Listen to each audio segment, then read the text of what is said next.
Hi guys, welcome back to my YouTube channel. It's Vin Exclusive and syempre I have here the 2024 Vespa Primavera S150. Let's take a look kung ano yung engine specifications nito, yung safety features, technology. Panoorin nyo yung vlog na to.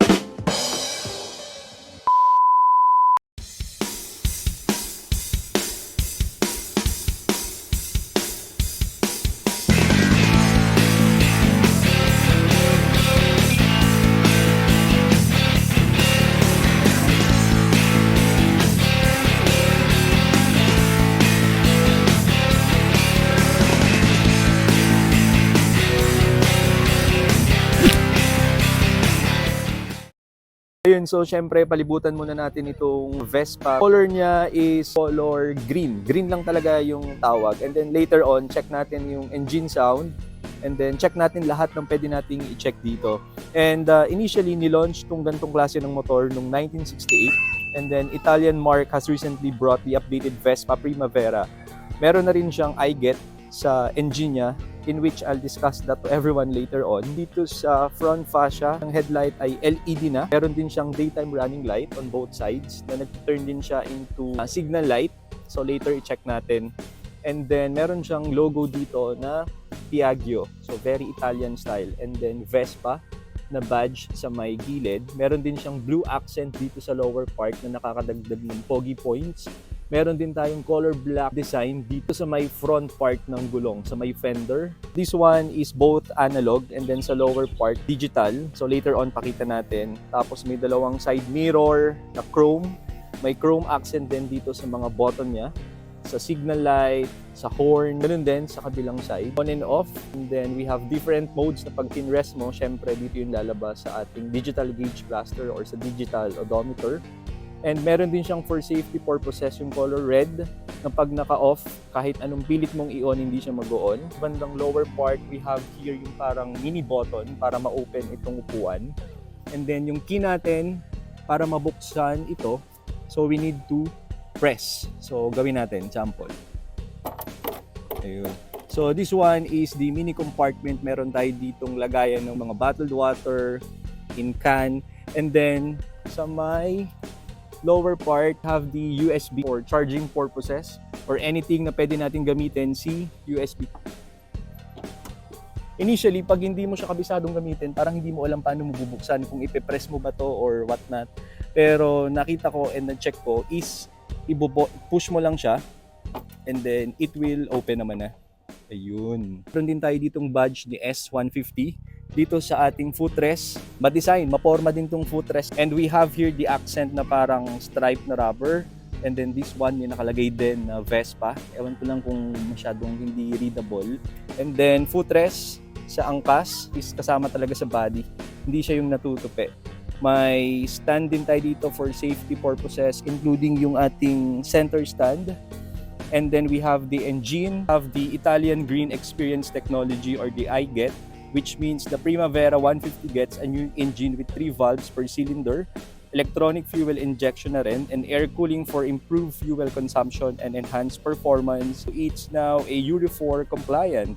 Engine size 155cc, engine type is iGet 4-stroke 3-valve single cylinder. Transmission is CVT or continuous variable transmission with a max power of 13 horsepower. And at the same time, yung top speed natin is 103 kilometers per hour. To easily open the seat, press mo lang tong maliit na button. Ayun. Tumunog yung click, open na siya.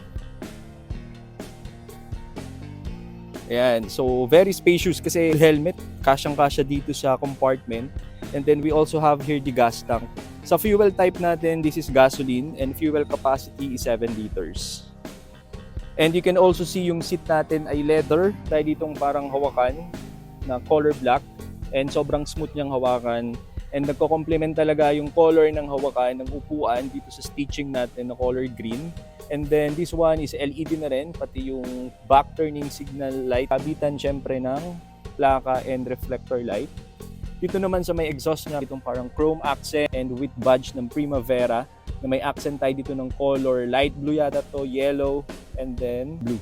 Next naman natin is engine sound and then i-test drive natin quick dito. And pakita ko sa inyo since I am 5'8", kung gaano siya kataas. Pero kung titignan mo parang maliit lang pero pag sinakyan mo, mataas pala siya. And for safety, Primavera S150 is equipped with the front anti-lock braking system or ABS and immobilizer. Let's talk about wheels and brakes. Yung front and rear wheel size natin is the same lang, which is 12 inches. Yung front tires natin is 110 by 70. And then yung rear tires naman natin is 120 by 70. Yung front brake natin is single disc. And then yung rear brake naman natin is drum brake. I'm riding now the Vespa Primavera and my height is 5'8". Kasi kung titignan mo siya personally, parang maliit lang siya. Pero pag nakasakay ka na, like me na 5'8", I'm using my NMAX. Abot ko naman ang nakaganon. Kaya lang dito, dahil medyo mataas nga yung upuan and medyo mataas din yung ground clearance nitong motor. So kung makikita nyo sa pako, nakatingkayad pa rin ako. Just like now. Unlike pag nakaganito, parang daw komportable. So this is my comfortable sitting position. Nakatingkayad. Pero sakto lang naman siyang gamitin. And sobrang lambot ng upuan. And then another one. This one is very modern na in kilometers per hour, RPM. Meron din siyang ABS notification dito. Engine, kapag may problem, including yung sa oil natin. Meron din siyang clock. And then, monitor din natin dito yung volt, which is right now, we have 12.6 volt. And then, a total of running kilometers na 45. And then, we have different modes. So, when we press this one, andyan yung trip. And then, menu. Impostazione niya eh. Ayan, so ito yung another one na hindi ko mabasa ang correct pronunciation. The fuel gauge and then temperature. So start na natin just by pressing the brake and then button para ma-start yung engine. Tahimik lang niya. Yan yung makina natin. So umaandar na siya. Try nating bombahin ng konti. So ikot lang tayo sa corner na to. And then, check natin kung komportable ba siyang gamitin. Kahit na, even for a short distance, kasi ikot lang naman ako dito, and hindi ako makakalabas kasi sobrang putik, bago pa yung motor, malinis pa lahat. Ako muna sa inyo, kapag naka-on yung ilaw, which is yung headlight, at saka yung turning signals. Ayan, so LED na siya, sobrang linaw. Ito yung daytime running light natin. So, when we press the turning signals to left and right, yung DRL magiging signal. Ayan, pati dun sa kabila, ganun din. Ayun. Tignan nyo, naka-square na siya. Parang square or oval. This one is very modern. And then, i-check din natin yung signal light. LED na rin yan, pati sa kabila.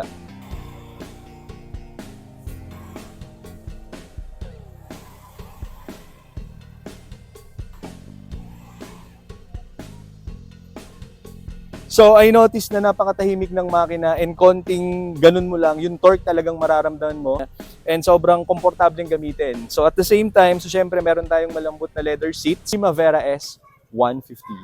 I think yun lang muna ang vlog natin. I hope na may nakuha kayong something kung magpa-purchase din kayo ng ganitong klase ng motor. But to tell you honestly, sobrang sulit niya and matagal na yung klaseng ganito ng motor, lalo na sa part ng Italy.